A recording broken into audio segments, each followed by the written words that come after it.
Meet the Nintendo Wii, perhaps one of the most successful consoles from Nintendo. The Nintendo Wii was the first console I ever got. I remember going to a game store, selecting a random game, and I did not know you needed a Wii to play it.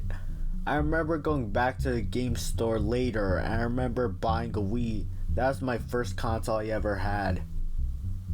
When I booted up the Wii, I actually had no idea how to start the game. I didn't know you had to use the remote, and the remote was a pointer. I found the concept of using your remote like it's a TV remote very unique. It's something that makes the Wii special. It does give it character compared to the other consoles at that generation. I want to discuss about the menu. It is a very nice menu, and while it's at that, I just find the Wii's music menu to just be a little eerie.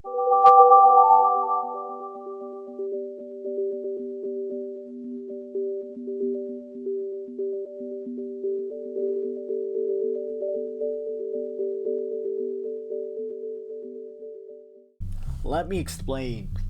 It's not really eerie normally, but let me put you in the mindset of a young person. Imagine being a little kid, scrolling through the menus, and you just sit there with the volume up, and you listen to Wii menus music while you are alone. You see the menus banners moving and having animations.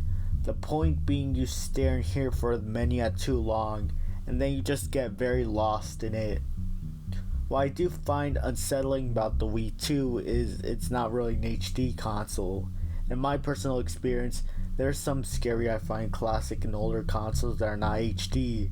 Whenever I access something like that, it takes me back to the time the product was made. It's like I'm leaving the present and going back to the past. Going back to a past where I wasn't really around and just experiencing what life was like at the time. It may sound fun to you, but as a person with my own perspectives, it just feels a little scary to me.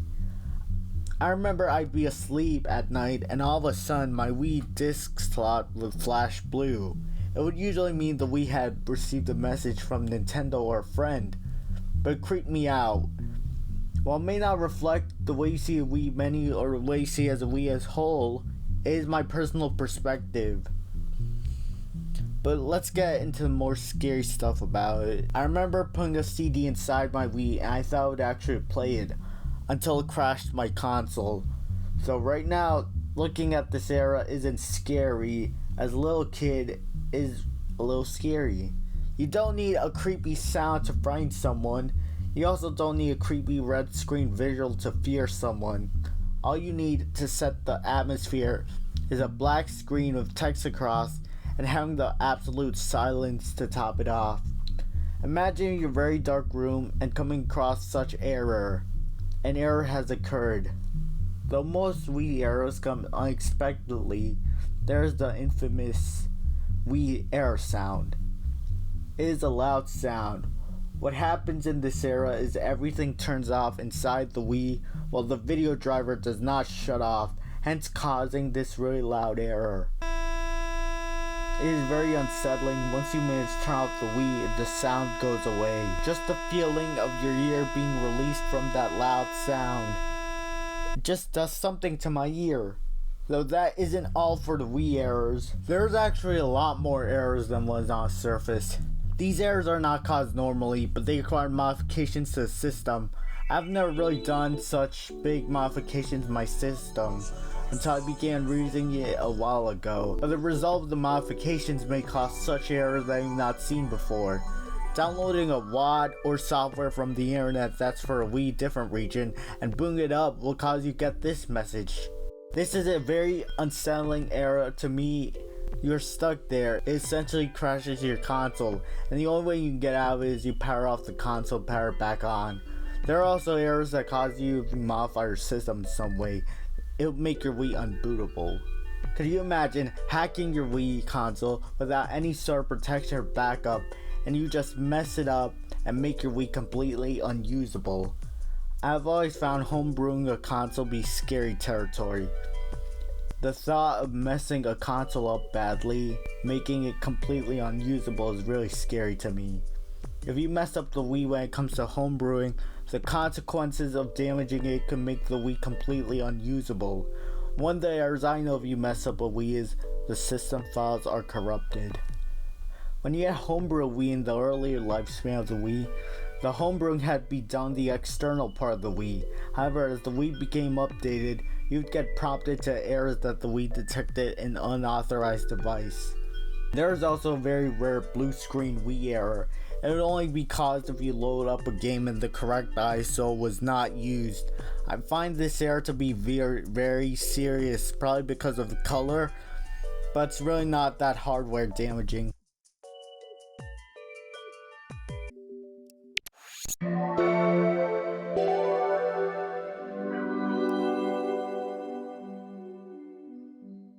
There's also a really rare error I found the Wii. I remember using Wii Menu Emulator on my computer, and I ran the Nintendo channel. It would take me to a screen. This screen just looks scary to me, because it's all black and there's text on it. There's also sound playing, it just makes it feel scary.